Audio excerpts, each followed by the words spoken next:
Coming up on River City Presents, the first of three candidates for mayor, Mr. Dujuan Thomas.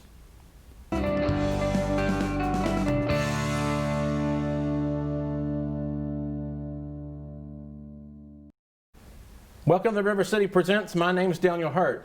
The most hotly contested election here in Paducah, McCracken County is the campaign for mayor, the people who are going to lead this community and this city. And there are three candidates running, Mr. George Bray, Mr. Richard Abraham, and Mr. Dujuan Thomas. And joining me today is that third candidate, the write-in candidate, Mr. Dujuan Thomas. Welcome to the show, Dujuan. Thank you. It's a pleasure to be here. Well, tell me about yourself and why you decided to run for mayor. Yeah, so I'm a Paducah native. I was born and raised here. I'm a graduate of Paducah Tilghman High School. I've served honorably in the Army National Guard with my unit being here in Paducah. I decided to run because I saw a need in our city, a need for the voices of our citizens being heard because they've been ignored for far too long. And you know, we need a leader that's going to focus on the priorities. So when I am elected, my main focus is going to be fixing our roads, fixing our sewers, and fixing our south side because there's so many dilapidated buildings on our south side that can be repurposed and reused for like homeless shelters, homeless veterans, and just people in need. So I just want to meet the needs of our city and meet the needs of the people in our city.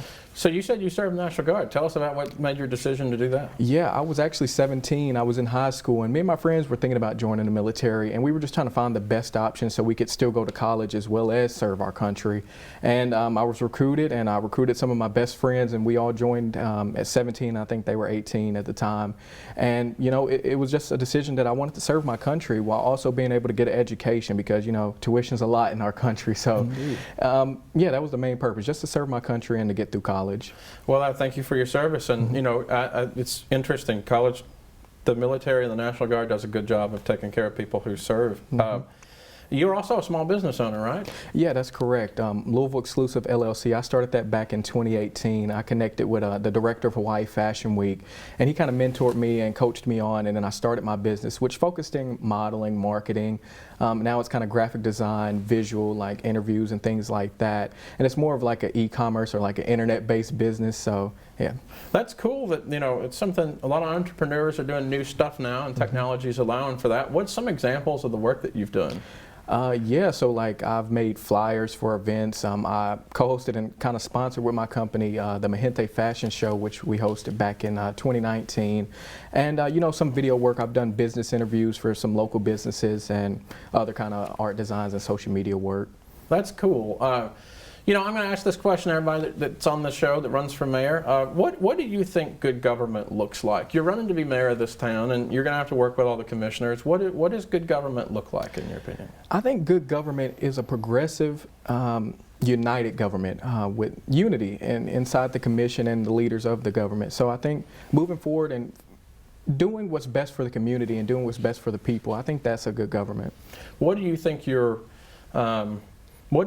role is as mayor? How do you see your relationship with commissioners? If you're successful, you're going to have to work with the commissioners. How do you see your role being with them? Yeah, definitely. The definition of mayor is head of city or town. So I plan on being the leader of our city while also working with the city commission because they are also leaders in the city. And it takes all 5 of us to make these decisions get done. So I hope they are on board with the progression I want to bring to Paducah and the progression for our citizens of Paducah. And there's been some, not so much recently, but over the history of this community, there's been some tension between county and city government. So what can you do to foster a positive relationship with the fiscal court and the county government? Definitely. I'm not too familiar with how the county government works actually, but you know, I would take that time to sit down with them and learn how we can come together in unity and work together to bring the best McCracken County we can see because you know, Paducah's in McCracken County, and I think it's just going to take sitting down with those leaderships in those positions and just talking it out and seeing what we can do to progress together. You talked about bringing jobs to the community, and one of the things that, you know, I think people that lived here a long time have noticed, you know, in the last 20, 25 years, so many jobs have gone, they've been shipped overseas or they've moved to other places, and that's caused a lot of people to be out of work and just the economics of the system in general. So what is your plan to bring jobs here? What's your economic development strategy? Definitely, and I've seen some of my opponents talk about bringing jobs, but one thing that I've noticed is you can't bring jobs if if Paducah's not appealing to them. So I think it starts with fixing our south side. If they come through our city and see rundown buildings, why would they want to bring their jobs here?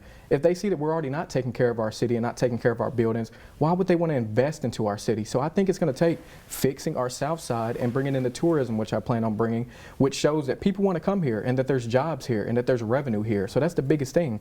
We can't bring jobs until our city is appealing, and that's what I plan on doing, is making our city appealing. Yeah, I know the south side's got a lot of issues. I think personally, an editorial note, I think that the south side's a very overlooked part of town. And I'm glad that you and other candidates have talked about things they want to do. So can you give me some specifics of things you'd like to do with regard to changing the south side? Yeah, definitely. Like I stated earlier, is just fixing some of those dilapidated buildings. There's some rundown buildings that possibly can be fixed and acquired through the city, and they can be reused for homeless shelters, or they can be used for homeless veterans or families in need. Some of the other areas, I just want to fix the roads because it's terrible. There's grass growing into the streets, on the curbs. I even seen a tree sprouting from the curb. Like, that's ridiculous. How is this happening in our city? There's trees growing in the streets. Like, it's ridiculous. So I want to fix that because that's the first thing that catches your eyes. You're coming through. And I just want to fix those issues that we see down there so we can start developing and creating and, fixing our infrastructure in that area. How important do you think listening is? Oh, man. Listening is a major aspect of being a leader. If you're not listening to your people, how do you know how to lead them or know what they want? So that's why when I am elected mayor, I am going to sit down and I'm going to listen to what the people want in our city, because we have a diverse amount of people that need their voices heard, and that's what I plan on doing. That's great. What do you think? You talked about infrastructure, you've talked about jobs. What do you think the most critical issue is facing the city of Paducah over the next 4 years? And if you're elected mayor, what are you thinking you might do about it? Definitely. I think it might be, other than the sewers, which have been the same sewers for the past 50 plus years that are flooding parts of our city, literally flooding parts of our city, in the city. That's an issue that needs to be fixed, and that's going to be one of my priorities alongside the roads, but that is one of the biggest issues. And I think it's bringing in tourism, bringing in revenue, because our city needs the revenue.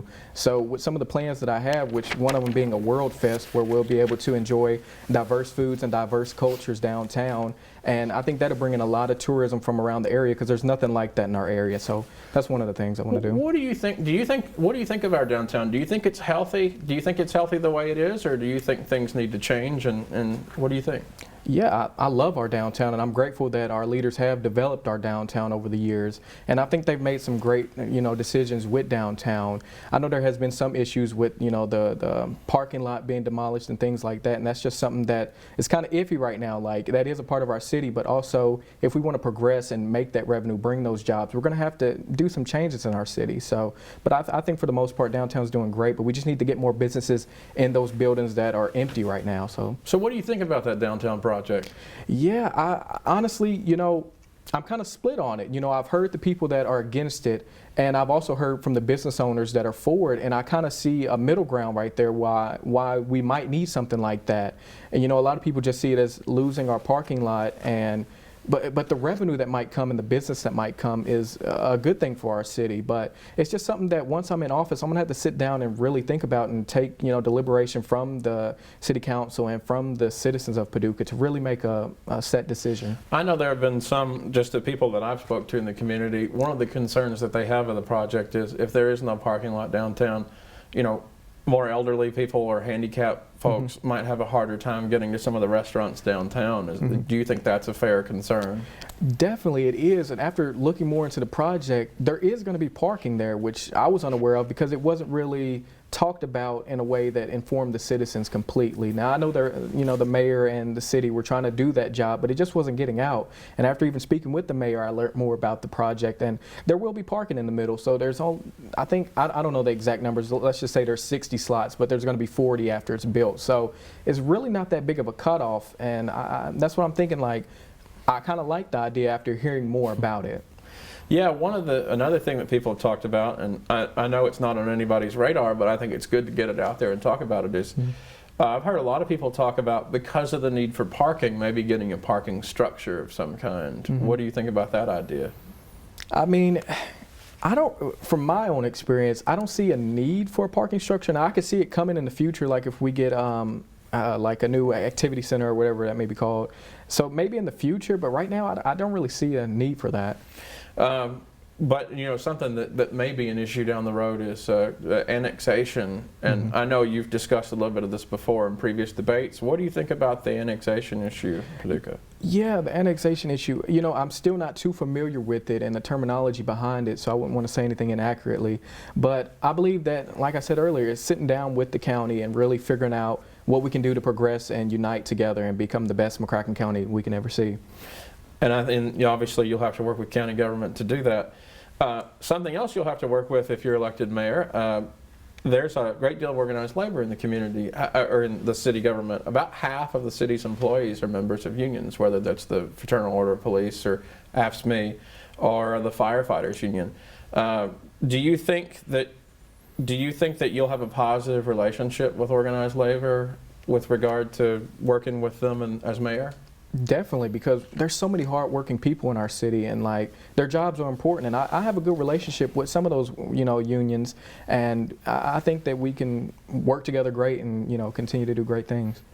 And so, are you pro-labor when it comes to the community, just generally?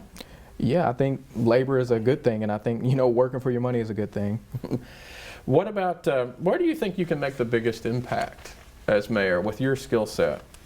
Definitely. I think it's, with my age, I'm able to see where the world is going, and I think I can see what we need to do to progress and become the best city possible, because, we've had the same politicians running our country for the past 40, 50, 60 years, and they've been trying to do the things that they wanted when they were in their 20s and 30s. So I think it's just building the infrastructure and bringing to our city what we need to thrive and prosper. And I ask, and I still think, you've talked about the South Side. Is there another part of town that you think deserves more attention than it does? Yeah, definitely. The North Side as well. That's the part of town that I live on, and it's the same issues with the roads. There's cracked roads. There's grass growing in through the curbs, and the sewer issue. That's a big thing. Right outside of my house, it was flooded last time it rained real heavily, and that's just ridiculous. Why are we living in a flooded city? It's 2020. Why are we still dealing with these issues? It's ridiculous. So I think every part of town that has this issue is a concern of mine. So it's not just the South Side, but that is the priority. But there's other parts of towns that need attention. And we're talking about building these hotels, and there's Aquatic Center, and we'll get to that in a minute. But what do you think is more important? Do you think it's more important that we build new homes and commercial space in our community, or do you think it's more valuable to remodel and renovate the structures that we already have? I think it's more physically responsible to probably refurbish rather than building new structures. And there's a lot of great buildings here that have history, especially with our downtown and other areas, that could be remodeled and fixed up instead of tearing them down and creating new, which would take a lot more money. And especially, like I said, with the South Side, remodeling some of those buildings and reusing them for possible hotels. There's hotels on the South Side that are run down. I don't really believe in keep building new hotels when we have people that keep leaving our city. So we got to take a step forward and use what we have in our city. What do you think incentivizes people to move here? Honestly, it might be the job, it might be the community, because Paducah does have a great community. It's a real friendly town, and that's one thing that I love about my city, and what I tell everybody about my city is it's a great place for families and for people that just love community. So I think that might be the biggest part. But whenever I do win my election, I plan on really appealing to a lot of people with my big events that I plan on bringing to the city. And I know, you have some big events you plan on bringing. Let's talk about that. Yes. Tell me a little bit about this. So definitely, I have a lot of ideas in the works, and especially with that World Festival that I said, which I've seen in different big cities like Louisville, where they bring diverse cultures around, and they bring their foods, and they bring their people and their culture, and it's just an amazing time where you're able to learn about different cultures while doing what everybody loves. What is the World Festival? Yeah, it's hosted in Louisville, one of them that I've been to, and that's basically it. They have all these booths set up. It's kind of like barbecue on the river, but for different cultures. Oh, that's cool. It's amazing, and people love food. And so many different foods would be there, and so many different people, and they were bringing people from all around Western Kentucky, because there's nothing like that in our area. And that's going to be one of my main big events that I bring, because we need more events. We don't just need barbecue in the river in the wintertime or in the fall time. We need events throughout the entire year. Yeah, what did you think about, is it Do you remember maybe a few years ago when they had the live on Broadway concerts and things like that down at the riverfront? Is that something that you'd like to see more of, things like that? Definitely. And how would you see about doing that? Definitely. And growing up, I would remember when they would close down downtown and have these festivals, but as I grew older, I would notice it was happening less often. That's something I want to bring back. That brought the community together. That brought people together. And especially after COVID ends, people are going to want things to do and want ways to come together in unity. So I do plan on bringing that back, and it's just going to take sitting down with the city council and figuring out how we can make that thing happen. One of the other topics of conversation that's sort of controversial, and I believe they put it on hold with the Aquatic Center until the first of the year. If you're the next mayor, what's your opinion on the Aquatic Center? What do you? Definitely, and I will say props to Mayor Brandy, because I think she was kind of misunderstood and the media kind of threw her under the bus on a lot of those things. I think it was a good idea, and it was a good idea to bring the community together, but I don't think this is the time for it right now. We're in a global pandemic, so I know this is definitely not the time. And $22 million, I don't really agree with allocating that money to that when there's priorities that have not been met in our city, and that's what I plan on doing, is meeting those priorities before we meet any. Yeah, so could you give some examples of things that would, if we're not doing the Aquatic Center, what would you rather spend that money on? Definitely. If you can. Yeah, because the sewer problem is about a $40+ million project, so already half of it's taken care of with that $22 million that was allocated to the Aquatic Center, or it will be allocated to it. And that's a priority right there. We shouldn't have flooded streets. Like, I can't believe that I'm the one that had to start saying this. Like, why do we have flooded streets in our city? So that's what I'm going to fix with that money, because that's something that needs to be fixed.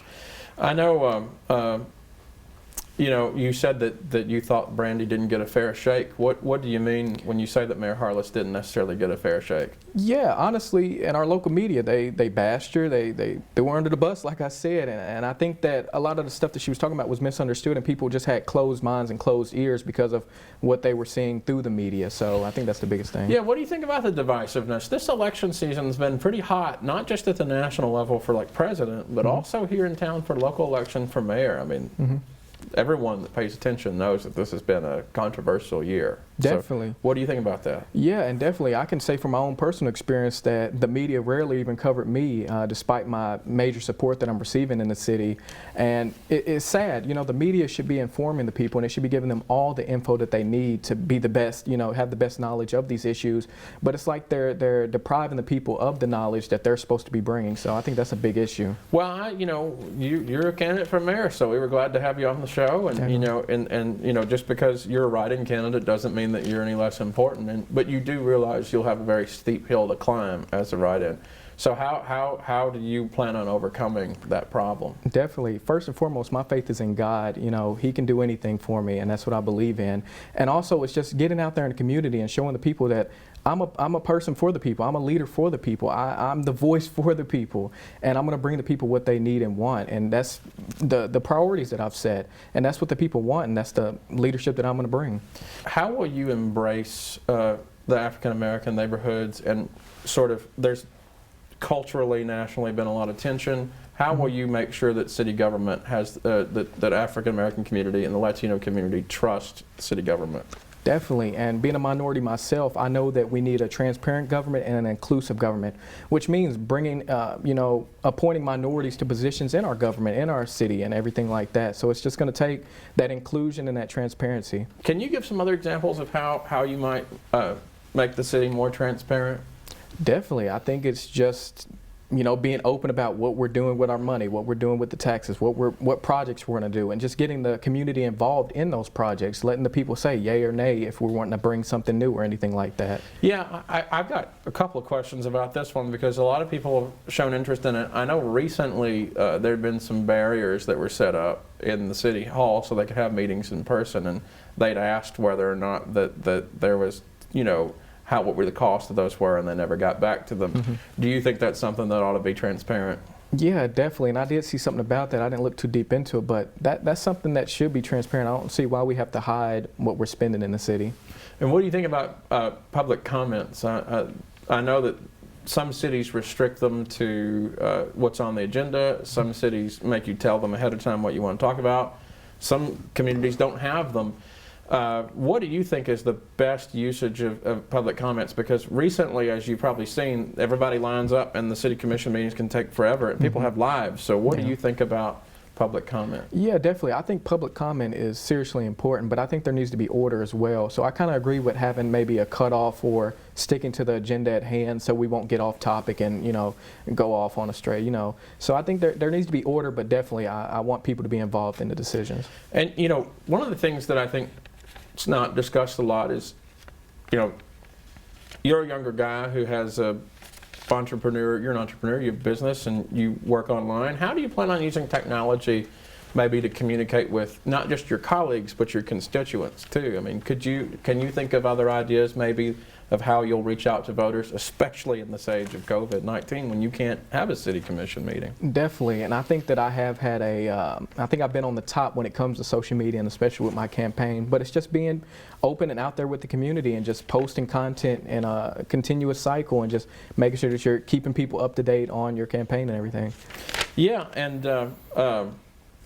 one of the other issues that was really a hot topic in the last 4 years is the Fairness Ordinance, and of course they passed the Fairness Ordinance, which gives protections to the LGBTQ community.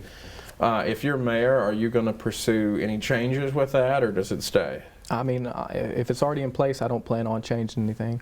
Do you have any further positions on that? The LGBT issues. Do you think that the Fairness Ordinance is a good thing, that we ought to keep it? Yeah, I believe that every man is created equally, and I don't have any bias based on gender, sexual orientation, gender, or any of these things. Another issue that you were asked about in the debate recently was about local option taxes, and Frankfort right now has different restrictions on which cities can behave differently with regard to taxes. What do you think about the idea of pursuing a restaurant tax? Definitely, and I thought about that, and I think it would be a good idea, especially with the advanced tourism that I plan on bringing, because I don't agree on raising taxes if it hurts the community or hurts the pockets of the people, because especially right now, people are scrapping for money. So if we add more taxes to them, that's going to be terrible. But I think a restaurant tax would be progressive, and I think it would work, but it would just take sitting down and really looking at the numbers and seeing, the pros and cons of it. Do you think that all cities ought to be treated equally with regard to that? Do you think they should all be allowed to make their own decisions with regard to taxes? Because right now, cities like Louisville, because of their classification, have a different set of rules than say Paducah does. So what do you think about that? Yeah, I think each city should be able to mandate or have their own government and choose what they want in their city.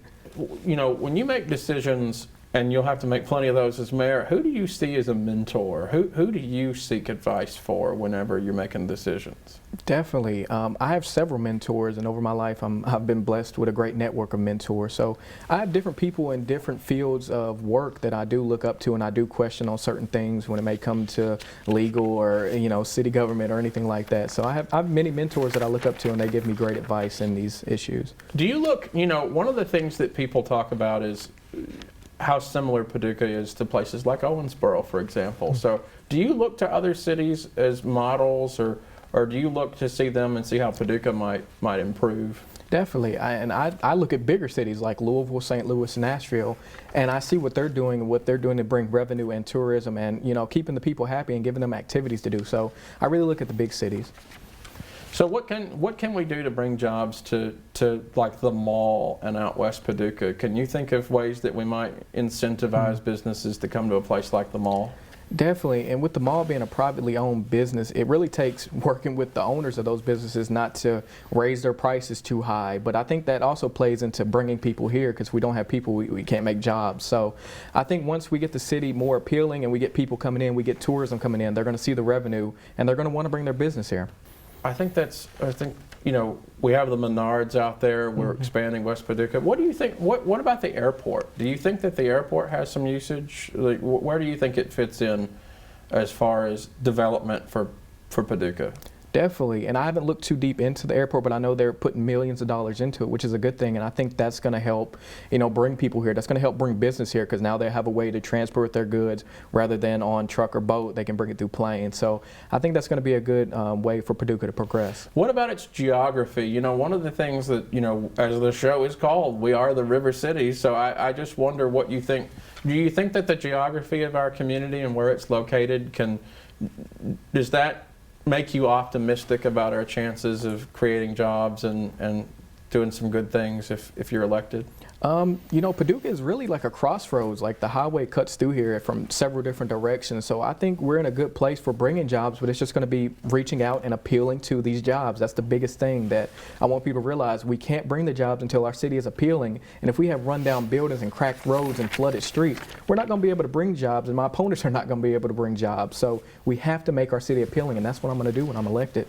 Are there any other plans that you have to announce this campaign cycle or anything? Are you doing anything with any local nonprofits or anything like that? Or No, nothing at the moment other than, you know, I'm donating my first year salary back to Paducah for COVID-19 relief. So that's one of my biggest things that I'm going to do to give back to my community. So and I know you asked your colleagues, your other candidates about that. How do they feel about you doing that? Are they also doing the same? Well, yeah, if you watched the debate, you saw I did ask one of my opponents that question, and I'm not too sure that he's going to do that, even though, you know, he has the finances available to. But, you know, to each his own. But I know I'm going to be giving back to my community because I have a heart for my city, and money is not the main goal for my campaign. So what's it like campaigning in the time of COVID-19?